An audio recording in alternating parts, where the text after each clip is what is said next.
ભાવનગરના મહારાજા કૃષ્ણકુમારસિંહજી, સરદાર પટેલને તુલસીના દલ ઉપર સૌથી પહેલું રજવાડું આપનાર રાજા, સૌથી શિક્ષિત.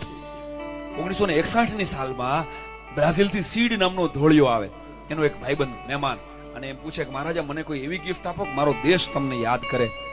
હોનું આપશો, પોખરાજ આપશો કે નંગ આપશો તો ભૂલાઈ જશે. અને બહુ વિચાર કર્યા પછી ઈ જમાનામાં કૃષ્ણકુમારસિંહજી પાસે 500 ગીર ગાય હતી, હારે મારી અસલ ઓલાદની, ભારતના અસલ ગૌવંશની. અને એમાંથી એને પુષ્પાનો ધણખૂટ એક એને આપ્યો, આ લઈ જાઓ, કદાચ તમારા દેશની સિકલ બદલાવી નાખે. 10,000 રૂપિયા ચેકમાં લખ્યા કે તમે ભરી લ્યો.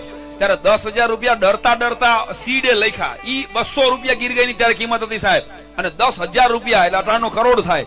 અને તમને કદાચ નહીં માનવામાં આવે, એ પુષ્પાનો ધણખૂટ અહીંથી ઈ સ્ટીમરમાં સીડ નામનો ધોળિયો લઈ જાય, જેના દ્વારા ક્યારેક યુટ્યુબ પર સર્ચ મારજો બ્રાઝિલ કાવ, તમે એવી ગાય જિંદગીમાં નહીં જોયો. બ્રાહ્મણ કાવ એમાંથી એને બનાવી અને 36 લાખ ગીર ગાયો સાથે આખી બ્રાઝિલની ઇકોનોમી બદલાવી નાખી સાહેબ.